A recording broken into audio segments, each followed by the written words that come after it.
Few interesting details from a study published by Sanjeev Sanyal, who is also a member of the PMEAC, have shown that the outperformance of the southern states comes only after 1991. And the bigger failure stories of per capita income growth are West Bengal, Uttar Pradesh and Punjab.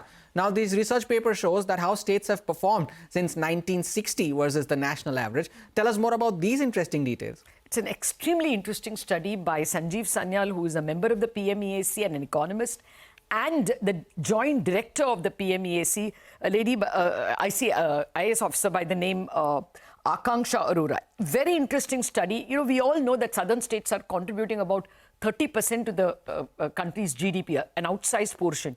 But this super success of the southern states is only a post-1991 phenomenon. This is what they have got by studying about 60 years of India's state-wise per capita GDP. They point out that among the highlights is Maharashtra and Gujarat have always had a per capita income well above the national average, and that continued. Usually Maharashtra was higher, but after 2011, per capita income of Gujarat has inched up a bit. Then let's come to the northern state of Punjab. It was actually a very big performer in terms of GDP and per capita income.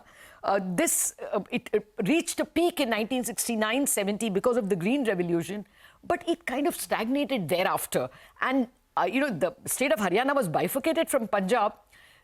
If you look at the Punjab-Haryana per capita income, now Haryana is just leaps ahead. Its per capita income is 177% of the national average, whereas Punjab's is only 107%, which means it is just earning what the national average is. That's an outstanding, standout story.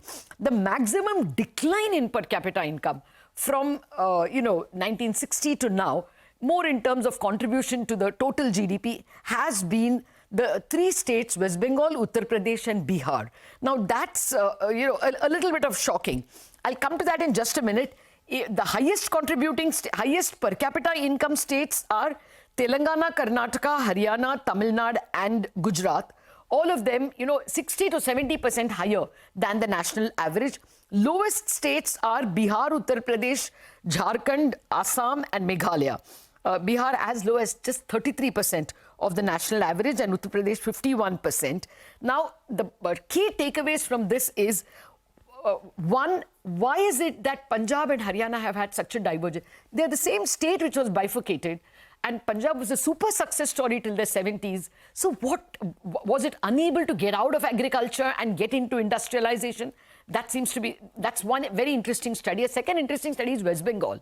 Normally the southern states have done well because they're port states. They have a lot of commerce activity because of ports, so they did well.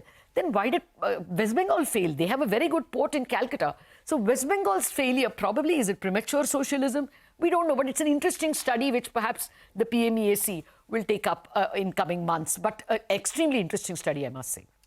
Absolutely. Thank you so much for that, Latha. Surely, keeping an eye out on this interesting study and, how different states are doing. But on that note, we're going to take into a very short break. And when we return from the break, we'll get you all the action from the J&K Assembly elections. So don't go anywhere.